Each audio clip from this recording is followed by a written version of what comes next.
जय हिंद फ्रेंड्स, स्वागत है आपका पब्लिक मेट्रो पे। पिछले 2 दिनों से जो है मुस्लिम वक्फ बोर्ड को लेकर के जो है वो चर्चाएं लोकसभा और राज्यसभा में तो हैं ही, साथ ही साथ देश में भी जो है कंट्रोवर्सी का एक विषय बना हुआ है, चर्चा का एक विषय बना हुआ। हमने सोचा हम भी आपको जो है कुछ साझा करते हैं और आपको बताते हैं कि आपकी नज़र में, आपसे जानना चाहते हैं कि आपके नज़र में मुस्लिम वक्फ बोर्ड जो है वो रहना चाहिए या नहीं रहना चाहिए। तो सबसे पहले हम बात करते हैं, इसकी स्थापना जो है वो 1954 में हुई थी।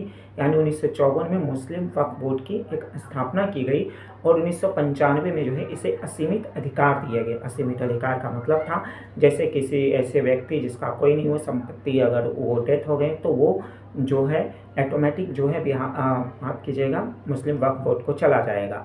या फिर कहीं पर अगर मुस्लिम वक्फ बोर्ड को लग रहा है कि वो उसकी संपत्ति है और उस पर दावा करना चाहता है तो वो कर सकता है, लेकिन सामने वाला को अगर कोई कंप्लेन है तो वो अदालत नहीं जा सकता है, बल्कि उसे मुस्लिम वक्फ बोर्ड में ही जाकर के कंप्लेन करना होगा, वहीं पे बोलना होगा और वहाँ पे जो है जो सुनवाई सुनेंगे वो मुस्लिम वक्फ बोर्ड के ही पक्षकार रहेंगे। यानी आपको अपना पक्ष रखने के लिए उसी संस्था में जाना होगा जिस संस्था के खिलाफ आपको कंप्लेन है।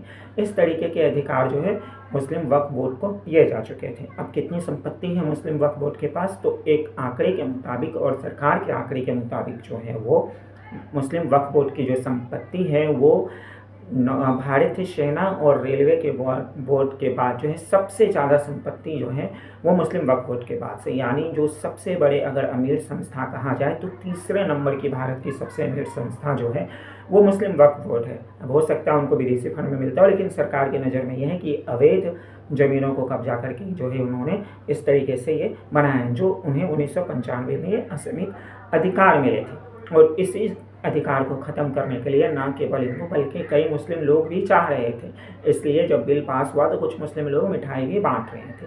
अब इनका काम ये होता है कि ये अपने धर्म में होने वाले वित्तीय संस्था लेन देन, ब्याज या धार्मिक प्रबंधन को ये देखते हैं, उस पैसे का लेन देन का काम करते हैं और उनमें इनके कुछ सदस्य होते हैं वित्तीय संस्था से रिलेटेड जो है मुस्लिम वक्फ बोर्ड में सदस्य होते हैं जो इस कार्य को देख रेख करते हैं। लेकिन सरकार के नज़र में ये था कि ये अवैध तरीके से ज़मीन को हड़पते हैं, चाहे वो किसी भी तरीके का ज़मीन हो, कहीं खाली पड़ा हुआ हो या कि किसी अनाथ आदमी का अगर डेथ हो गया या किसी के ऊपर प्याज पाकी है और वो डेथ कर गया तो उसके एवज में जो है वक्फ बोर्ड उसके ऊपर ज़मीन का कब्जा कर सकता था। ऐसा सरकार का कहना है, मेरा नहीं।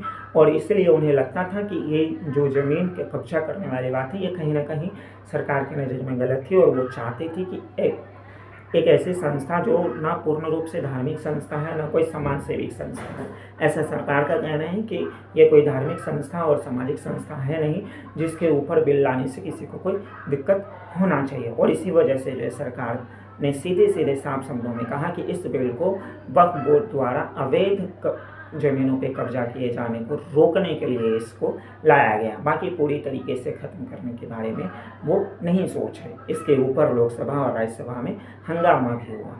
खैर, मुस्लिम वक्फ बोर्ड की जितनी भी जानकारियाँ थी हमने आपके साथ शेयर की। आपको क्या लगता है, क्या आप इस बिल के पक्ष में हैं तो यस कमेंट कीजिएगा और अगर विपक्ष में हैं तो नो कमेंट कीजिएगा। और खबरों के लिए देखते रहिए पब्लिक मेट्रो। जय हिंद।